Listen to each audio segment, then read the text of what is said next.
মার্লিনের নামটা একটা ব্র্যান্ড, এটা অনেক আগে থেকেই জানা, চারিদিকেই দেখতে পাই। মানে কলকাতায় এদিক ওদিক ঘুরতে গেলে মার্লিনের একটা কোনো বিল্ডিং বা একটা প্রজেক্ট চোখে পড়েই। আমরা একটু চেয়েছিলাম এমন একটা জায়গায় একটু কোয়াইট এনভায়রনমেন্টে থাকতে, মনে হয় এখানে আমরা পাবো। তারপরে একটা এত সুন্দর একটা লেকের একটা ভিউ আছে আমাদের।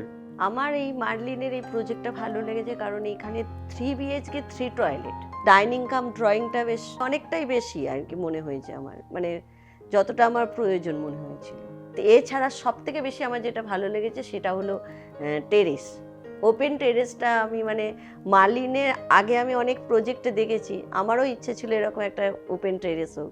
তো এই জন্য আমার এই ফ্ল্যাটটা খুব ভালো লেগেছে। অ্যামেনিটিজ যেগুলো সব প্রজেক্টই দেয়, বড় প্রজেক্টে দেয়, কিন্তু খুব কম প্রজেক্টেই স্কাই ওয়াক আছে, কিছু কিছু হয়তো হচ্ছে। এখন আমাদের এখানে স্কাই ওয়াক দেবে উপরে একটা রুফে, সেটা নিয়ে আমি একটু এক্সাইটেড। একটা প্লাস পয়েন্ট হলো লেক, ওই জন্যই আমরা আর কি লেক ভিউ নিয়েছি। লেকের ওই জায়গাটা আশা করছি কোনোদিন আর কোনো হাই রাইজ হবে না, ওটা ওপেন থাকবে। লেকের পাশ দিয়ে ট্রেন যাচ্ছে, ফ্লাইট, এয়ারপোর্ট দেখা যাচ্ছে, এইগুলোও একটা মানে প্লাস হয়েছে আমাদের এই প্রজেক্টে।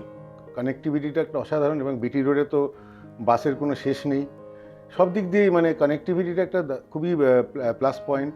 এয়ারপোর্টটা এত কাছে হয়ে যাবে, কখনো আমরা এয়ারপোর্ট যেতে গেলে আমাদের আর ওই মানে অত দূর যেতে হবে না, এদিক থেকে আমরা মেট্রো করেই চলে যেতে পারবো।